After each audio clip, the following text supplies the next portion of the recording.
some reporting come out that there were a number of Americans in rural areas in the South, in Alabama, many people not aware of actually the content and what was in the bills, which points to an area for solution. Sure. That's Friday to talk about the truth or the news deserts or the attention economy for these things and how to beat that kind of thing moving forward when it has such stakes.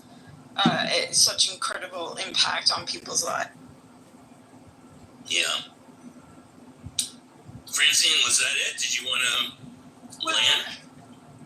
I don't disagree with Andrea. I think she's absolutely right.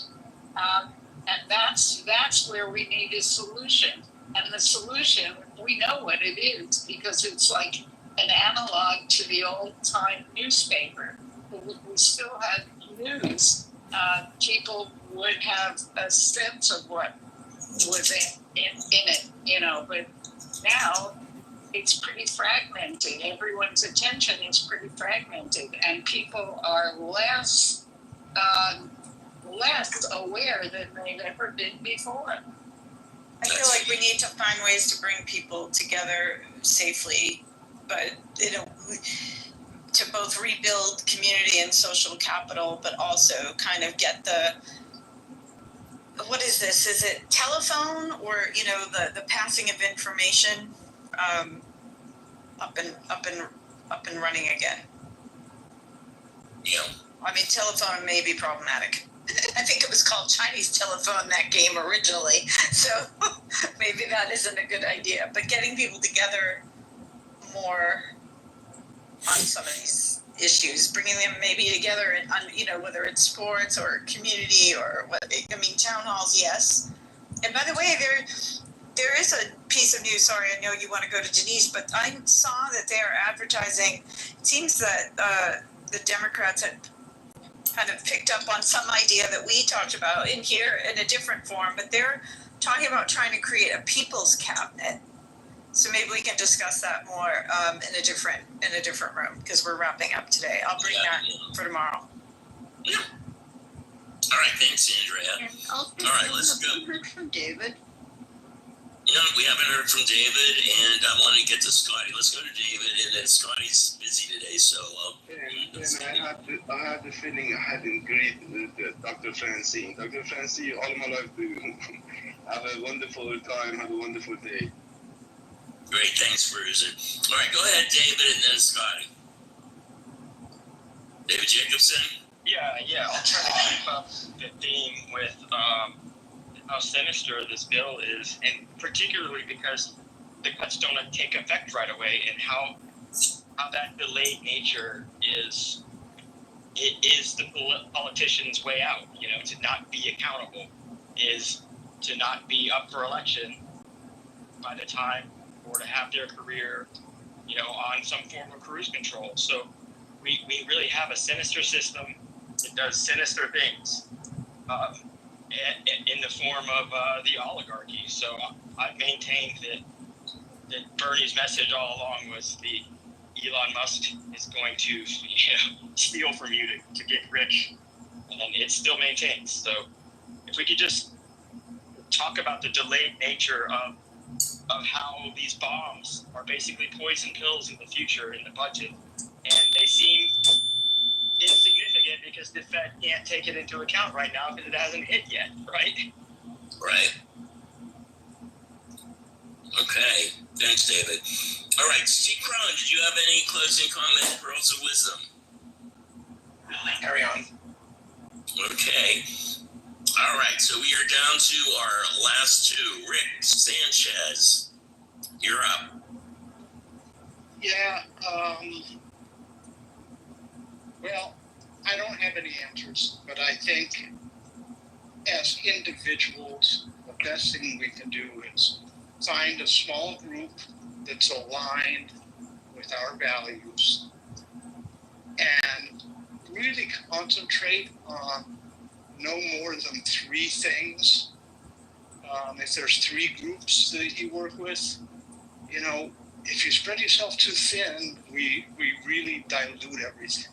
Because if you can take those 3 groups and then start moving them to join forces with other groups, and that in itself is a challenge, because they're all competing for the same small donations. So that's a challenge, but we need to start getting these small groups coordinated. It's called a coordinated campaign. The Republicans are extremely good coordinated campaigns. We are not. And when they work brilliantly, but it does take a lot of work. And a lot of it's kind of just tedious, making phone calls, writing letters, and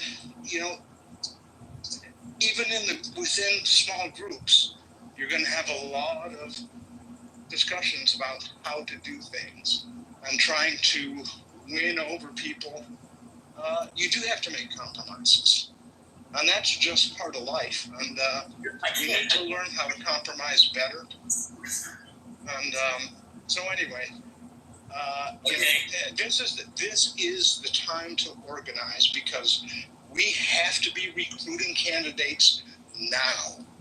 We really have to get these things in motion and stop.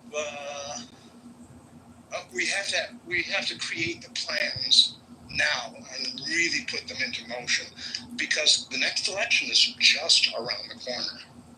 And if we don't change things in this next election, it's going to be much more difficult for us. So get to work. I know it's overwhelming right now. It's frustrating. It's flying.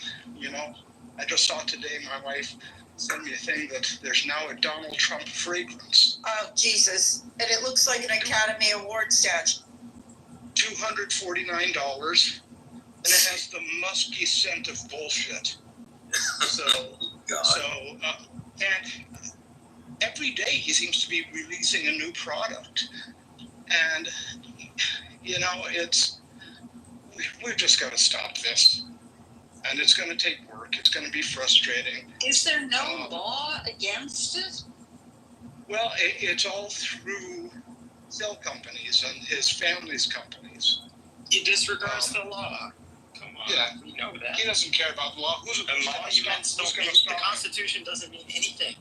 Rick, I think I listened to a few talks yesterday, and I think while there's more strategy to it, but I really think they're encouraging as many people. They're encouraging that Democrats and or independents get out there and run absolutely everywhere, because of the impacts of this bill and the chance both to not only get the message out through the campaign to communities that we might not go in, but specifically also in very competitive swing districts, of which there are probably, for Congress anyway, looks like, well, I'll give you the exact number tomorrow. I thought I counted, like 25 or so or more. And then there was also a big, of course, call to action for folks to count, to also focus on the state and local elections, but really to get people to just run everywhere as much for messaging in this dire moment. And then also you run even if you know you're not going to win, because it gives you a chance to talk to people. Right, and then they also talked about, of course, the need to get more strategic about not only more people involved in the, No Kings protest,